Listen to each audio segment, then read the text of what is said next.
Hello అండి. పెద్దవాళ్ళందరూ చిన్నవాళ్ళని శిక్షించే ముందు ఈ వీడియో ఖచ్చితంగా చూడండి. ఓకే.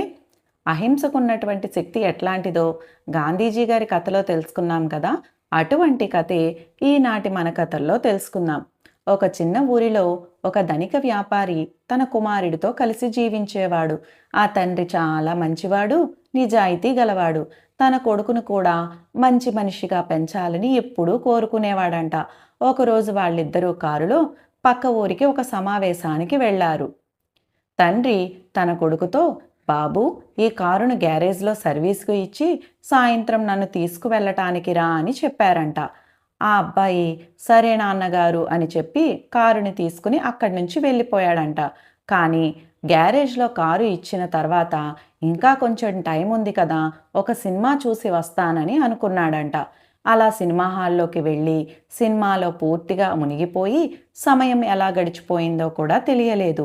సినిమా అయిపోయి బయటకు వచ్చేసరికి చాలా ఆలస్యం అయిపోయింది. అతను భయపడిపోయాడు. త్వరగా కారుని తీసుకుని తన తండ్రి దగ్గరకు వెళ్ళాడు. తండ్రి ప్రశాంతంగా, ఎందుకు ఆలస్యమైంది బాబు అని అడిగాడు.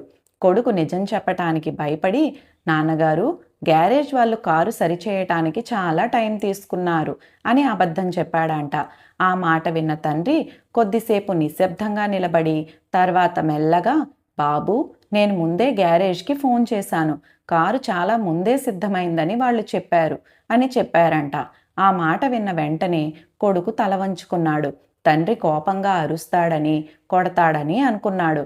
కానీ తండ్రి ఎంతో బాధగా, నిన్ను నేను సరిగ్గా పెంచలేకపోయానేమో, నువ్వు నిజం చెప్పటానికి భయపడేలా నేను ఏదో తప్పు చేశాననిపిస్తుంది. అందుకే ఈ తప్పు గురించి నేను ఆలోచిస్తూ ఇంటికి నడుచుకుంటూ వెళ్తాను అని చెప్పి తండ్రి కారులో ఎక్కకుండా నడవటం ప్రారంభించాడు. ఇంటి వరకు దాదాపు 18 మైళ్ళు దూరం. చీకటి పడుతుంది. రోడ్డు పొడవుగా ఉంది. కానీ తండ్రి ఒక్క మాట కూడా మాట్లాడకుండా నడుస్తూనే ఉన్నాడు. ఆ వెనకాలే కొడుకు కారును నెమ్మదిగా తీసుకుంటూ వెళ్ళాడు. ప్రతి అడుగుతో అతని మనస్సు పశ్చాత్తాపంతో నిండిపోయింది. నాన్న నన్ను తిట్టలేదు, కొట్టలేదు, కానీ ఆయన నిశ్శబ్దం నా హృదయాన్ని మార్చేసింది అని అతను లోపల ఏడ్చాడంట. ఆ రోజు అతనికి ఒక గొప్ప సత్యం అర్థమైంది. కోపంతో మార్పు రావచ్చు, కానీ ప్రేమతో వచ్చిన మార్పు జీవితాంతం నిలుస్తుంది. అహింస అంటే కేవలం కొట్టకపోవటం కాదు. మన ప్రేమ, మన సహనం, మన నిశ్శబ్దం కూడా ఒక మనిషిని పూర్తిగా మార్చగలవు.